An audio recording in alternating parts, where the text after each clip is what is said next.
الحمد للہ وکفا وسلام علی عبادہ الذین اصطفیٰ اما بعد فاعوذ باللہ من الشیطان الرجیم بسم اللہ الرحمن الرحیم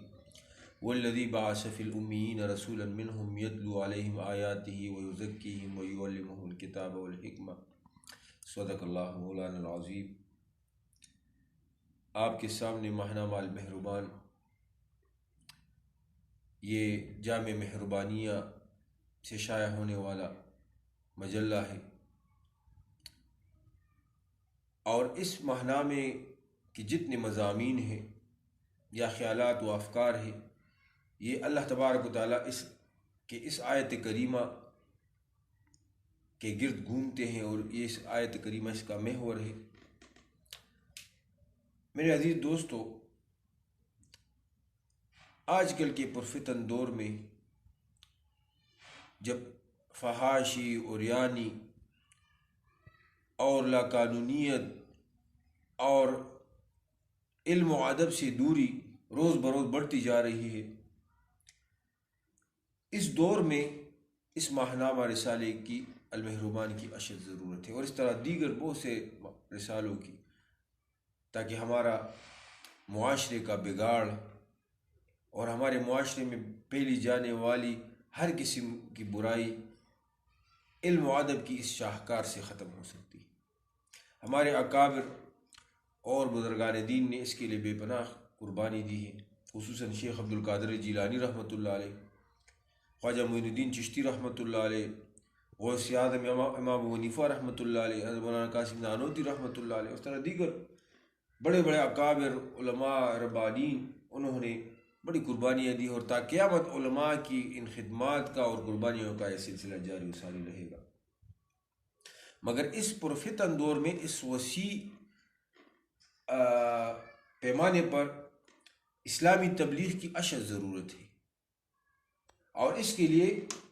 اس رسالے کا جاری کرنا انتہائی ضروری ہے۔ میرے عزیز دوستو، اس پرفتن دور میں اس قسم کے ماہناموں، رسالوں اور مجلوں کا جاری کرنا یا اخبار کا جاری کرنا انتہائی مشکل کام ہے،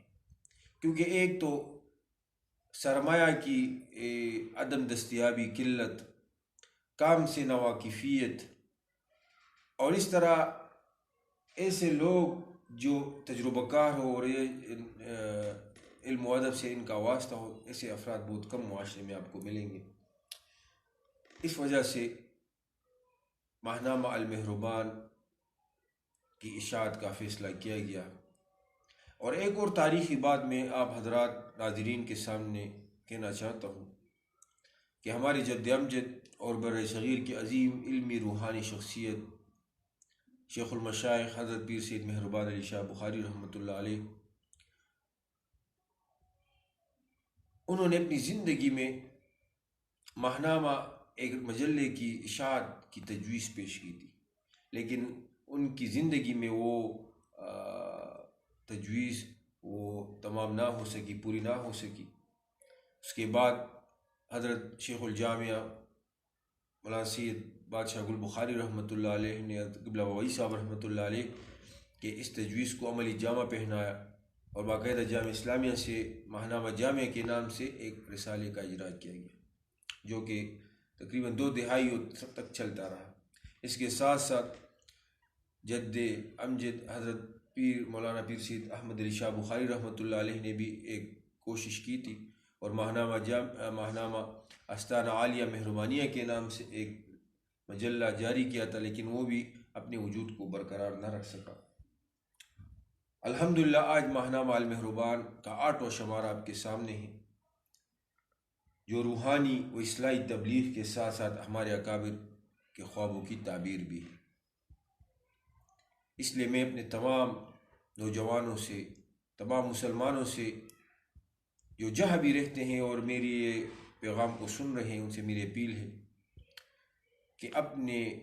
مطالعے کی میز کی زینت بنائے ماہنامہ المہربان کو، اور ان میں جس قسم کے مضامین ہیں، چاہے وہ درس کلام اللہ کی شکل میں ہو یا تزکیہ نفوس کی شکل میں، یا اس کے علاوہ دوسرے عنوانات پر مشتمل ہو، وہ انشاءاللہ ہم سب کی اصلاح اور روحانی تزکیے اور کامیابی کا بڑا ذریعہ ہوئی۔ اس کے ساتھ ساتھ آخر میں اپنے کرم فرماؤں کا تہ دل سے شکریہ ادا کرتا ہوں جنہوں نے ابتدا سے اب تک اس ماہنامہ کے اجراء میں میرے ساتھ خصوصی تعاون کیا، خصوصاً علماء کرام، اہل قلم حضرات سے اور رشتہ داروں کا جنہوں نے اس کار خیر میں میرے ساتھ بھرپور تعاون کیا اور میرے